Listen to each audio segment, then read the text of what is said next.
Caríssimos fiéis, et ascendimus Hierosolimam, eis que subimos a Jerusalém. Eis que a quaresma é iminente e que nós nos dirigimos junto com nosso Senhor para o seu Calvário e para a sua cruz e, ultimamente, para a sua glória. E eis que nós subimos a Jerusalém e vislumbramos já, de certa forma, a cruz de nosso Senhor. Nestes dias infelizes em que o mundo e o seu príncipe, o demônio, costumam se lançar com ainda maior violência para perder as almas nos abomináveis divertimentos do carnaval, que exaltam tudo quanto é contrário a Deus e à virtude. Mas que, no entanto, neste ano, graças a Deus, se encontram limitados e cerceados. No entanto, de qualquer forma, o demônio não tira folga. E se os escândalos públicos são limitados, os pecados na sociedade, nessa sociedade que abandona Deus, continuam, e o demônio continuará a tentar, mesmo que o escândalo público seja diminuído. Portanto, como dissera, nesses tempos em que o demônio se esforça com ainda maior ardor para perder as almas, eis que nós temos o primeiro vislumbre da cruz.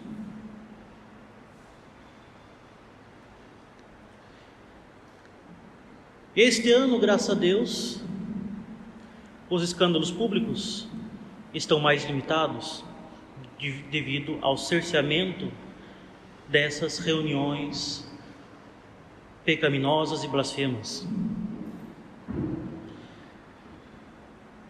No entanto, como disse, o demônio não tira folga, e a sociedade, nós bem o sabemos, sozinha, por conta própria, é bem suficiente para ofender a Deus, já que vivemos numa sociedade apóstata que abandonou a Deus e exalta o homem como se fosse seu próprio Deus.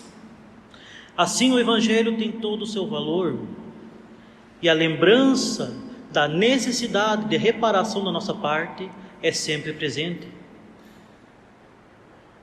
mesmo sem o maldito carnaval.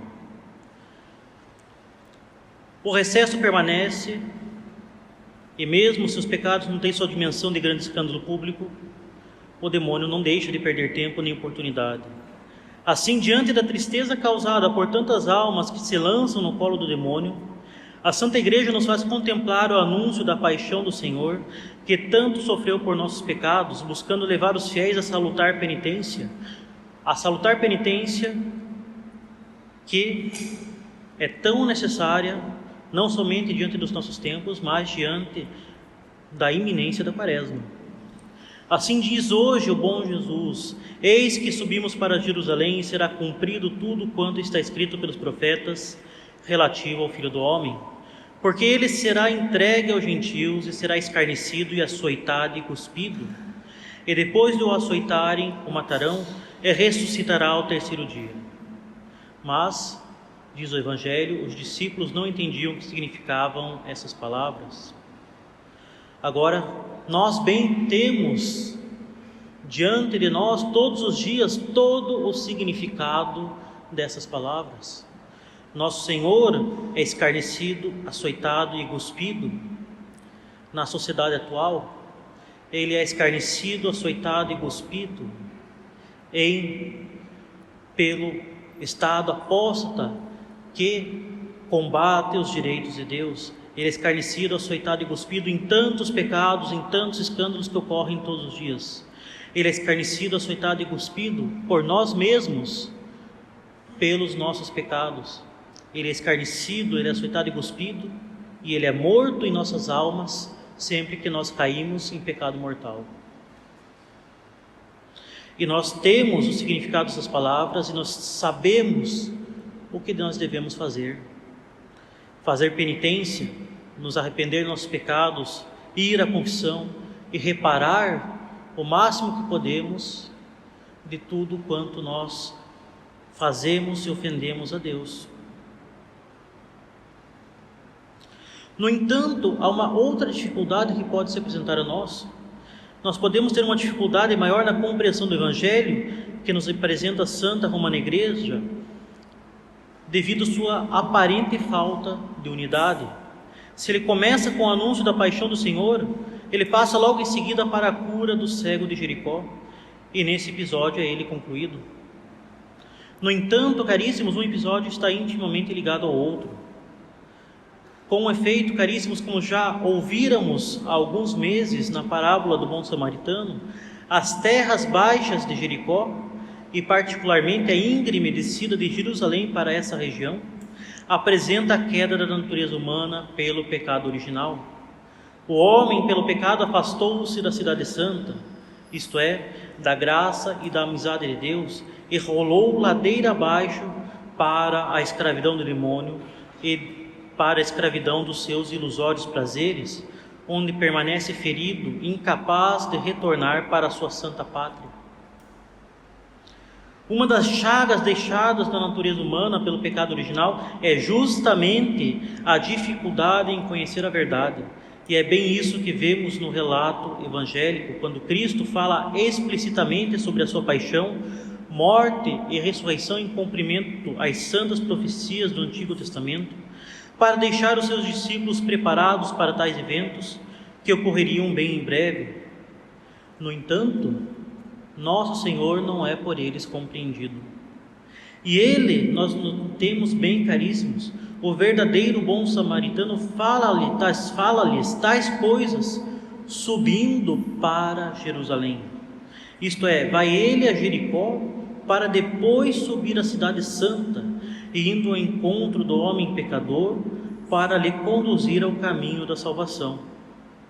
Mas seus discípulos nada entendem, tão presos que ainda estavam à sua condição carnal, como bem ensina o Papa São Gregório Magno. Eram de fato, apesar de todas as profecias antigas, enigmas para os apóstolos, os sofrimentos e a morte que nosso Senhor Jesus Cristo deveria padecer.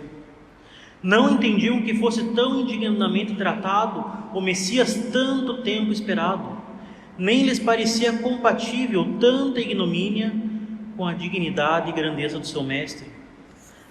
Estavam ainda esperando sempre um rei temporal, baseado nos princípios dos reinos desse mundo, e não imaginavam que o Rei dos Reis se deixaria entregar voluntariamente aos seus inimigos para ser morto. Assim, caríssimos, para animar a fé de seus discípulos, para confirmar aquilo que falava com sua autoridade divina, e para nos deixar importante ensinamento para a nossa salvação, aproximando-se da cidade de Jericó, nosso Senhor cura o cego, que se encontrava à beira da estrada, gritando: Jesus, filho de Davi, tende piedade de mim. Como ensina São Gregório Magno, este cego representa todo o gênero humano expulso do paraíso e afastado de Deus na pessoa de seus primeiros pais, e que não tem qualquer conhecimento da luz divina e está condenado a viver nas trevas e no sofrimento.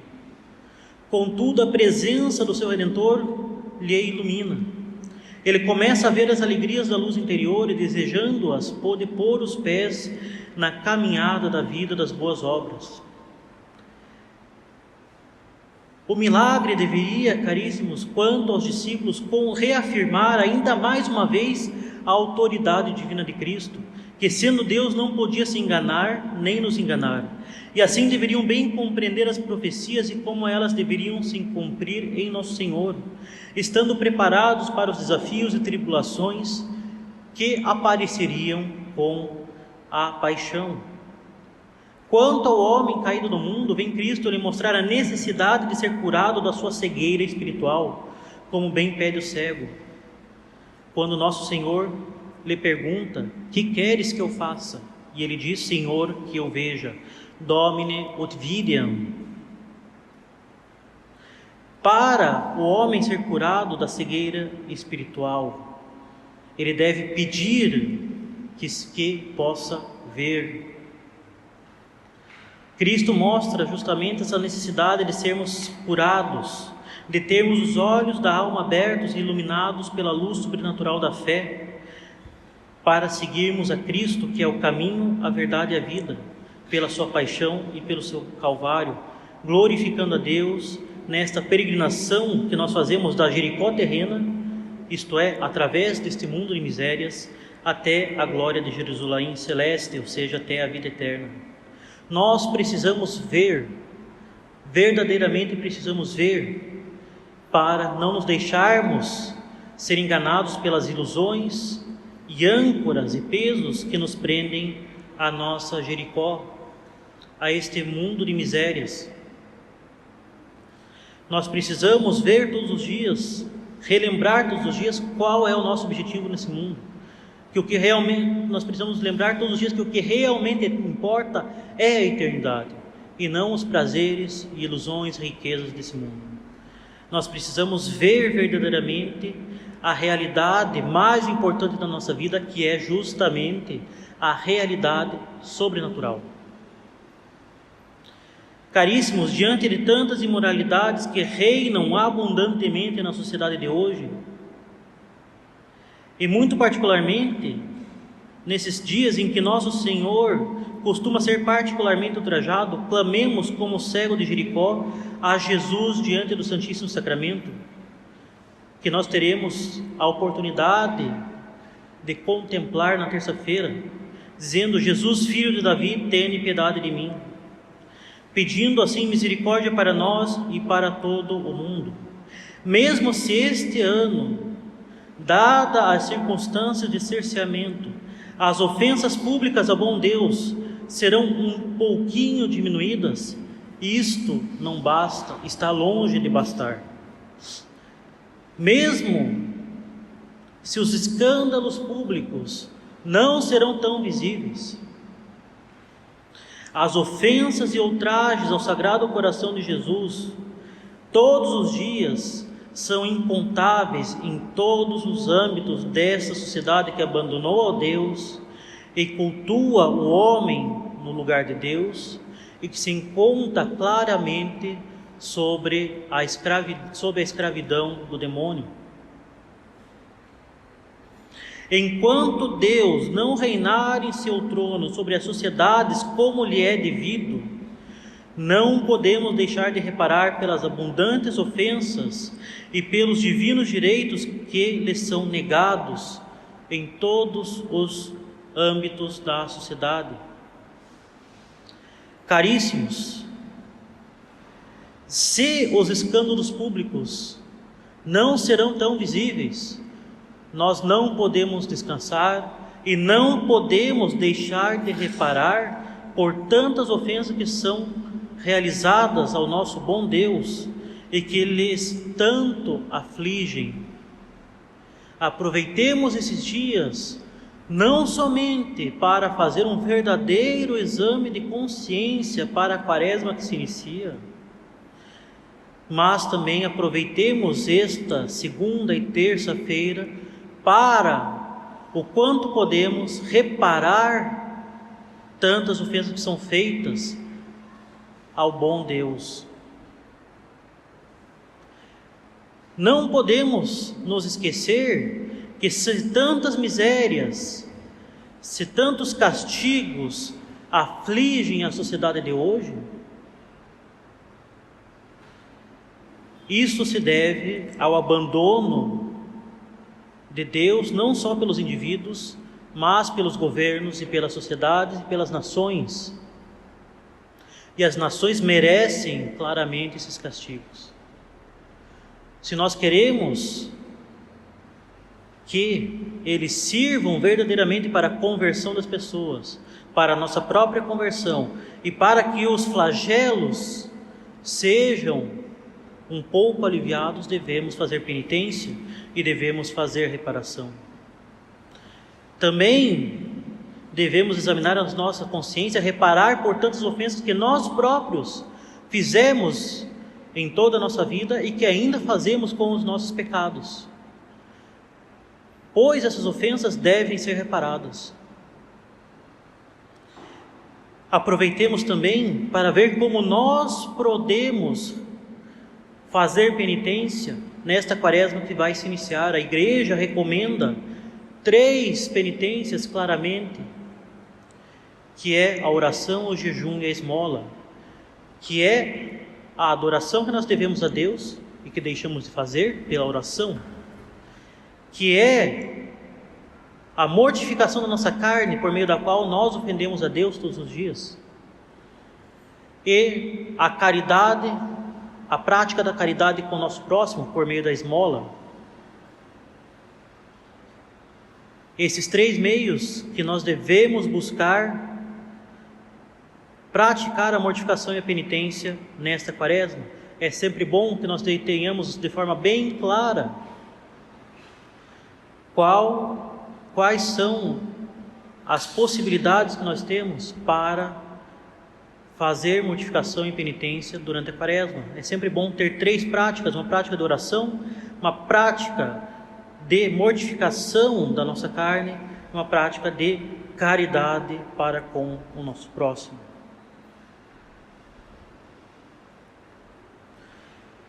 Mas nunca nos esqueçamos que nós devemos reparar na medida em que nós podemos os nossos pecados e os pecados do mundo. Enquanto Deus não reinar em seu trono sobre a sociedade como é devido, não podemos deixar de reparar pelas ofensas e pelos direitos divinos que lhes são negados. Como recomenda Santo Afonso Maria de Ligório, quando nos acharmos em presença de nosso Senhor Jesus Cristo no tabernáculo, peçamos-lhe luz para detestarmos as ofensas que o magoam tão profundamente. Nós precisamos reconhecer as nossas ofensas e as ofensas que são feitas contra nosso Senhor. Domine ut videam, Senhor, que eu veja como eu lhe ofendo e como os homens lhe ofendem, para que possa lhe consolar um pouco, reparando pelas minhas ofensas e de todo o mundo. Peçamos-lhe não somente essa luz para nós mesmos, senão também para tantos irmãos nossos desviados.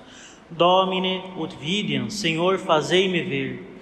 Devemos assim, caríssimos, pedir a graça da luz da fé, sobretudo diante de tantos pecados que maculam a alma pela impureza, que muito particularmente leva à cegueira espiritual, impedindo o homem de olhar para as coisas do alto, de olhar para seu fim último, que é a eternidade, e escravizando-o com as baixezas desse mundo.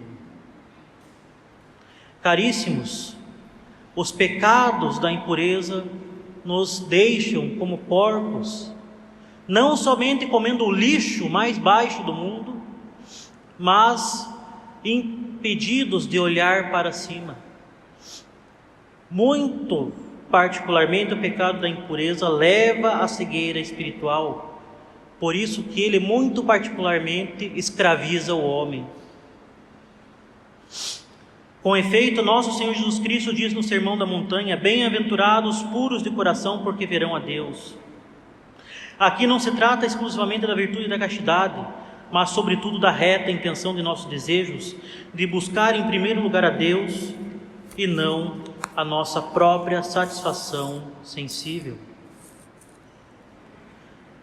Façamos penitência, mortifiquemos a nossa carne, mortifiquemos o nosso espírito, mortifiquemos as nossas intenções, para que possamos ter justamente essa pureza de coração que nos permite ter uma maior leveza de alma, uma maior facilidade para buscar a Deus em tudo.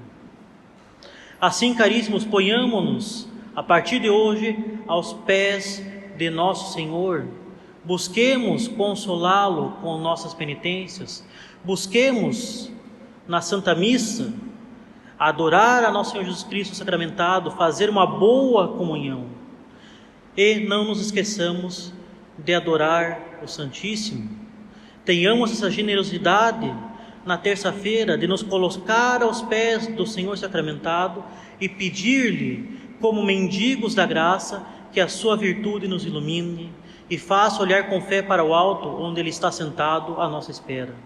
Que possamos assim, caríssimos, carregando com Ele a nossa cruz, peregrinar nessa vida, dirigindo-nos sempre para Jerusalém celeste, onde nós teremos a consolação e a felicidade eterna.